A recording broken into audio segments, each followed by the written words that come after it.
Mrs. Jamison, thank you so much for being with us today. Mrs. Jamison, tell us about the Jamison family and their background. I entered into the Jamison family in 1948 through marriage. It was my understanding that the Jamison family post-slavery migrated from Alabama and Jackson, Mississippi to Gonzales County, Texas, where Mac Carter Jamison, the founder of Jamison Funeral Home, was born and raised. When he was a young man, he migrated with his brother Richard to Yoakum, Texas, where he entered into the barber business. He owned a barber shop on Front Street in Yoakum, Texas. Upon entering the barber shop, he found out that he could get into another business, which was laying out of bodies, which meant that he would pick up the bodies, dress the bodies, and take them for burial. At that time, there was no embalming or no licenses required. Mac Carter Jamison had one son by his wife, Virginia, whose name was Maceo Teddy Jamison, born in 1899. He graduated from mortuary school in 1918. He was also a veteran of the U.S. Army. Maceo had one son who was Maurice Charles Jamison, who became my husband, and he graduated from Landed Mortuary College in Houston, Texas in 1947. We had 5 children, three girls and 2 boys, and my son Michael Keith Jamison became the 4th generation embalmer and funeral director, graduating from Commonwealth College of Mortuary Science in Houston, Texas. The Jamison family had been in business 106 years at the closing of the business in 2013. I earned my funeral director's license from the Institute of Funeral Service in Houston, Texas in 1990. We have always been in the one business. The Jamison Funeral Home has espoused several other funeral homes. Mac Carter Jamison was the patriarch of the family and lived in Yoakum, Texas until he passed away.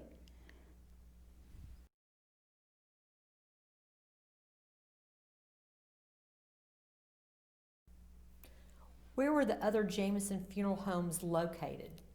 One Jamison Funeral Home was located in Lubbock, Texas, Cuero, Texas, Yoakum, Texas, and Hallettsville, Texas.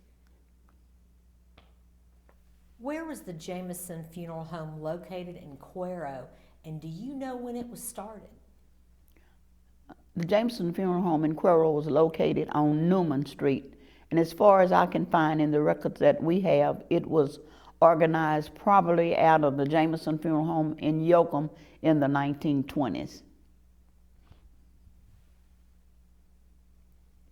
The funeral home that was located in Cuero, who did they serve? What area did they cover?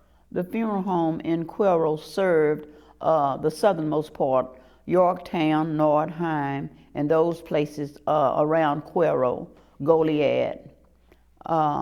The one in Yoakum served the north part, going toward Hallettsville and China, Texas, Hoheim, and surrounding areas.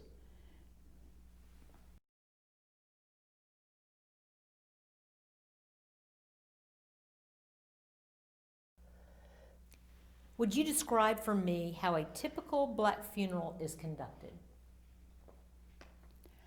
Yes, most black funerals are not typical.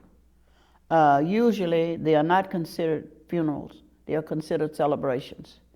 The reasoning for that is that during slavery, when people were enslaved and a person should die, they call that being freed.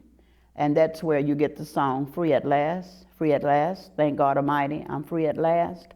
And they consider that as a celebration or a homegoing, not to be the sad occasion that most people think of when a person dies. One of the best examples are the funerals held in Louisiana. They have bands, and they have marches, and they have jazz music, and they have food, and it is a celebration, a real celebration. Of course, in Texas, we don't have that to that degree, but it is still considered a homegoing celebration. Most of them are buried on the weekends because a lot of people couldn't get off from work On the weekdays, they had to work, so the funerals were held usually Saturdays or Sundays. They used to put the wreaths on the doors or someone to let you know that someone had passed. I haven't had a really celebratory funeral in quite a while where they did a lot of rejoicing, but it's always that they feel that that person has been freed to go, and they call it a going home celebration. When did the black funeral start to change and not be so much of a celebration? I think it changed as the people became younger and further removed from the post-slavery era. That their understanding was not that it was a celebration so much as that it was an occurrence in the family that was serious, and most of them didn't look at it as a celebration, so they just started to being more sedate and more severe in their thinking. And now we don't see that as much, but when they have the titles on the programs, they still say celebration or going home.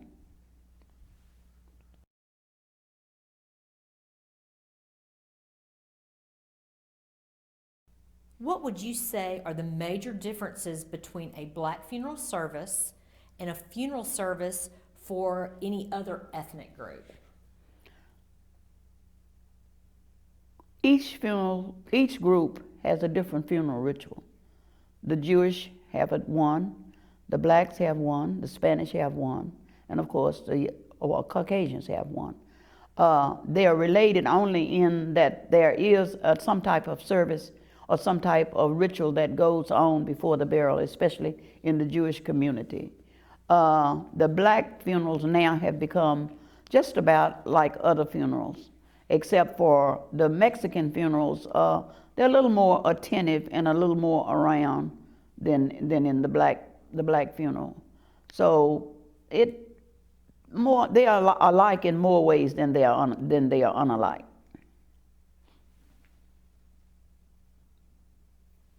Why is a black funeral more of a celebration than a mournful occasion?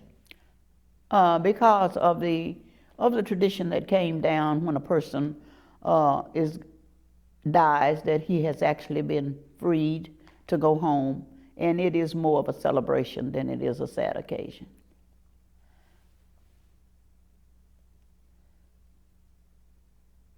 What are some of the rituals in a black funeral service?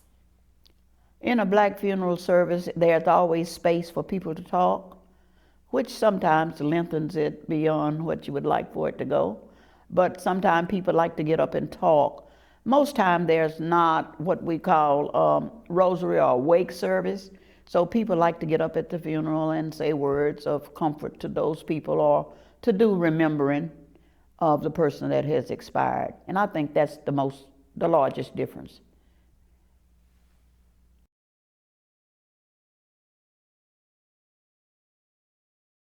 How has the cost of a funeral evolved over time? Very, very evolved.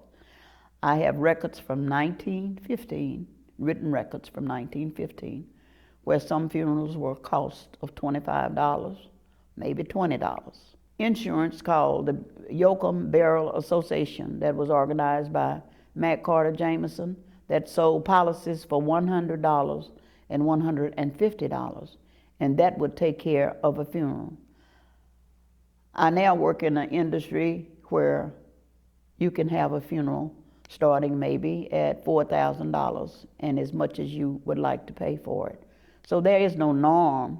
It's just whatever you can afford to buy.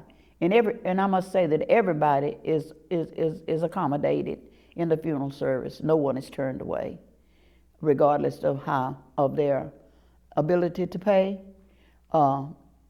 We will do it. When and why did you close your funeral home business? Number one reason was my embalmer, who was my son, was taken sick, and he was sick for several years, and I had to depend on other professionals to come in and to help me with the embalming and the other things. So the bottom line was getting smaller and smaller. And then once he expired, I thought that there was no need for me to continue without the help of some of the family members. And so I closed in 2013 on July 31st after 106 years of operation.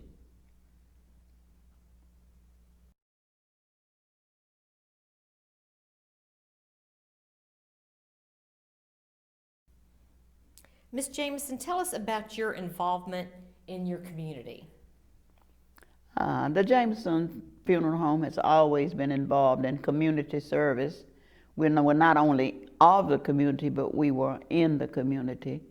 My husband, MC Jamison, organized the first Boy Scout troop for black boys, troop number 222, and he also organized a Little League team that played around in surrounding areas. I have been involved in many enterprises in the community, first starting with organizing a youth center for kids called the Eastside Youth Center, which I operated for 7 years. Now I'm operating a youth center called the MC Jamison Youth Center, and where I've been in operation 12 years.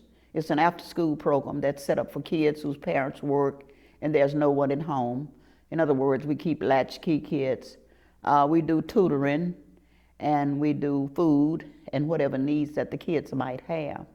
I served on the Yoakum City Council 9.5 years, the Golden Crescent Regional Committee for 8.5 years, the Museum Board, the Yoakum Housing Authority Board, and DeWitt County Juvenile Probation Board, the DeWitt County Redistricting Board, and some I have forgotten.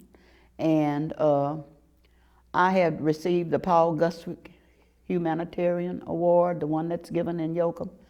I received that one, and I also received from the Rotary Club the Paul Harris Fellow, which they tell me is the highest award that they give.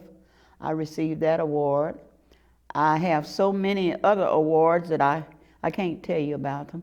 I was president of the Asbury Alumni Association for 4 years. I was the administrator of the nursing home for 21 years. And the church, my involvement with the church is my most important involvement that I have. The church that I belonged to in Yoakum, Texas was closed because we didn't have enough members. So I'm an African Methodist. We're sister churches to the church in Charlotte that happened in Charlotte. We're sister churches. And China, Texas has a beautiful little AME church on a dead-end street in China, Texas. So I joined over there in China. So I've been playing the piano for them ever since I've been there. I was the organist for our church for over 50 years. I've been treasurer of the church. I'm a steward. I have been a trustee, superintendent of Sunday school teacher, and whatever they needed me to be, Bible study teacher, whatever they needed me to be. So that involvement has been quite lengthy. I think that the one working with the children has been the most rewarding, because I have been able to see children graduate that would never had a chance to graduate if we hadn't had our hands on them. Encouraging them to do better and to go further. The year before last, we had 9 to graduate that had come through our center. Last year, we only had 4, but we are hoping that more will come through. I think that maybe that would be my legacy, not the funeral home business, but the children that I've served. So that's what I'm most proud of.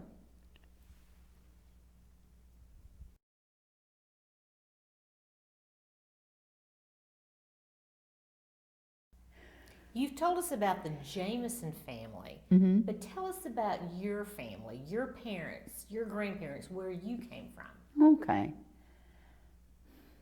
My father was named Curtis Johnson. My mother's name was Effie White.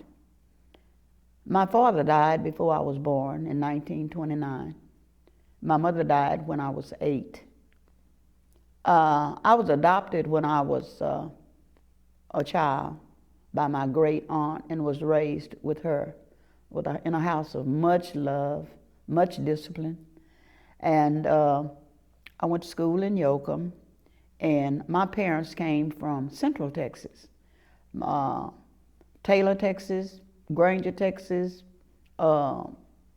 Rockdale, Texas, up in that area. That's where they were. They were farmers, and that's where my roots are in Central Texas. But my mother migrated to Yoakum, Texas once my father died, to my aunt, and that's where I lived, right in town, Yoakum, Texas, right around the corner from Jamison Funeral Home. Never thinking that I would be the one that would be to carry on Matt Carter Jamison's legacy. I had no sisters and no brothers, and I have a lot of first cousins. My mother was from a family of 11. She was the first to die in her family. My grandfather was Walter White. His wife, my grandmother, was Molly Wade. And on the other side, my grandfather was John Johnson, and my grandmother was Emma Dykes.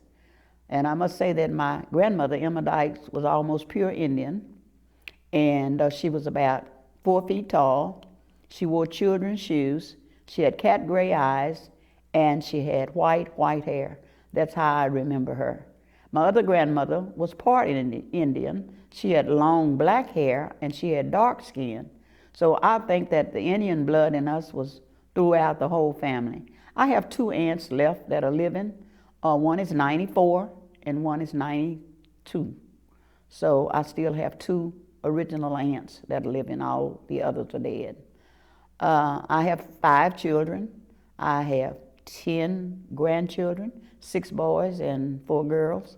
And I have 5 great-grands, plus I have 3 adopted great-grands. My grandson married a lady with 3 boys. So my family has enlarged itself. But if you'll notice, Mr. Jamison had 1 kid. My husband's father, they had 1 kid. We had 5. So we made the Jamison family a little bit larger, and now those 5 has made it even larger. So I'm very proud of that. Think way back to your earliest memories as a child growing up. Tell us what you remember.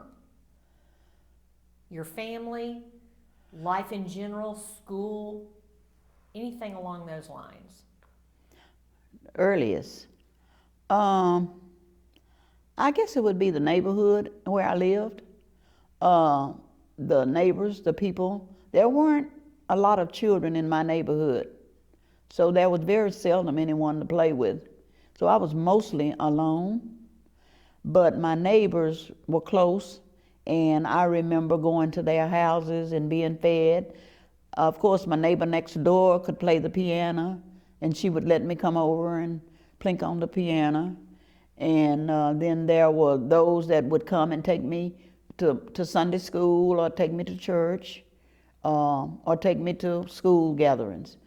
I remember kindergarten in the Yoakum Colored School. Mrs. Wilson was my teacher, and that's where I started school, and where I finished school was in Yoakum. And friends that I made then, if they're not expired, I still have them. And I work with the Alumni Association, and we get to see some of those people that are graduates.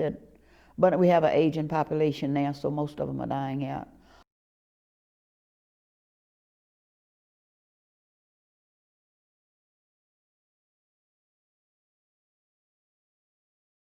Tell us about your early life, your education, where you went to school, where you were raised, where you went to college. Okay.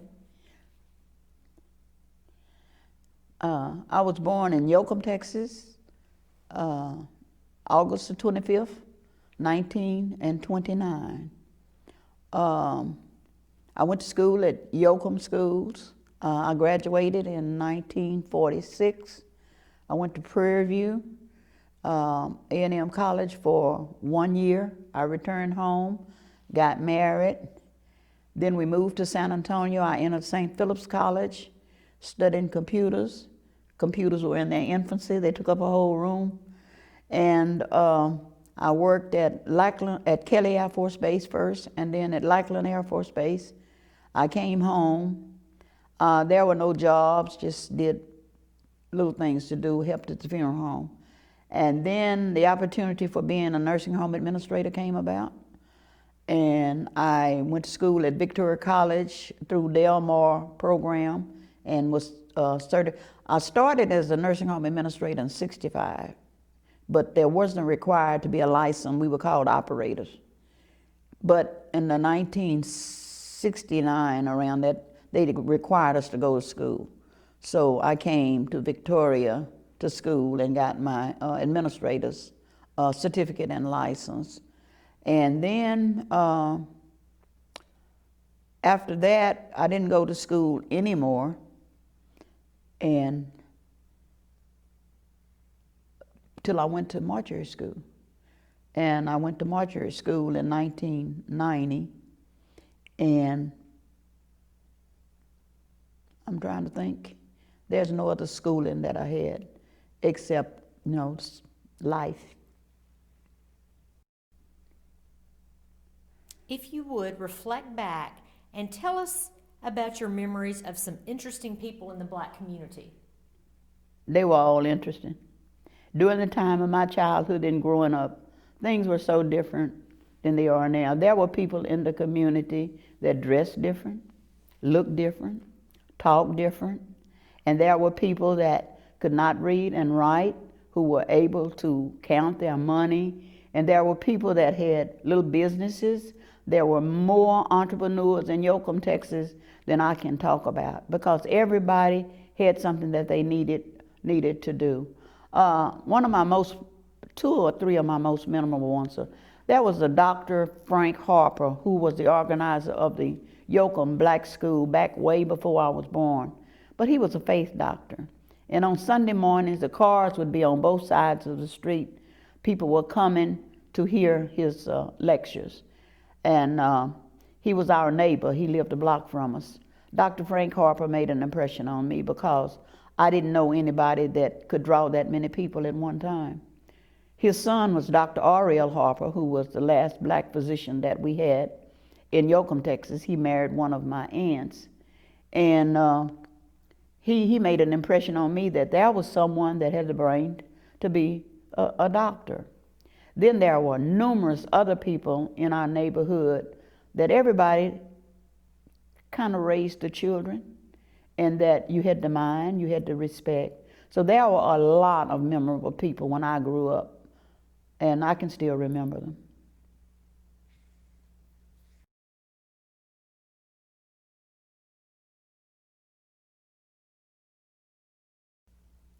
Tell us about some of the most important events in your life and how they affected you personally. Most of the events in my life were tragedies to me, because it was the passing of my mother, my husband, my daughter, and my son. But the most happy of the occasions was my marriage to my husband in 1948, my graduation from mortuary school in 1990, and my becoming a licensed nursing home administrator in 1971, and grandchildren, of course, great-grandchildren, of course.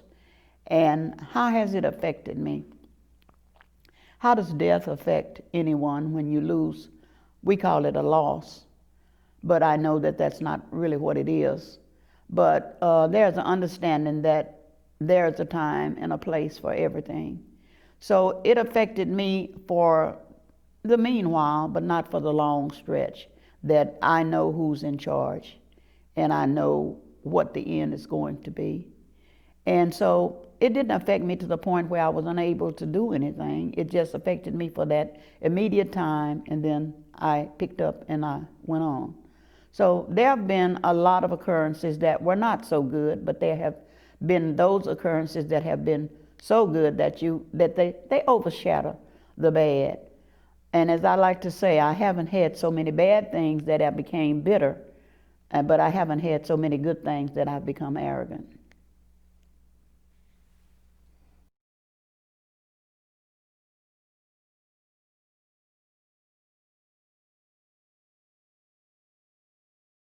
What do you think are the most important issues of our current time?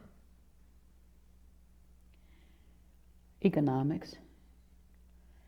I've seen things happening over the years where people have not been able to survive in ways that they should be able to survive because of the economy. And I think that once we get a handle on that and people are able to live as decent human beings, I think that attitudes will change. I think that things will change because people are doing better. And I don't know how they're going to do it, but it has to be done. Because people are living in abject poverty, and those that are not are living close to poverty. So everybody has to take a hand in helping everyone else.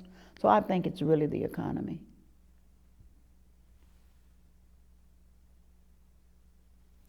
What advice would you like to give young people today?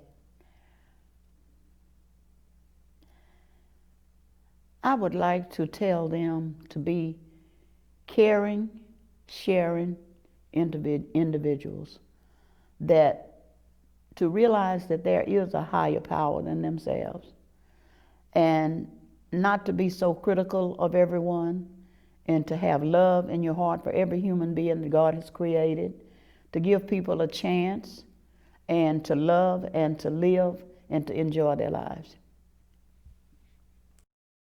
Mrs. Jamison, thank you so much for being with us today. Thank you so much for sharing with us your life story and that of the Jamison Funeral Home business.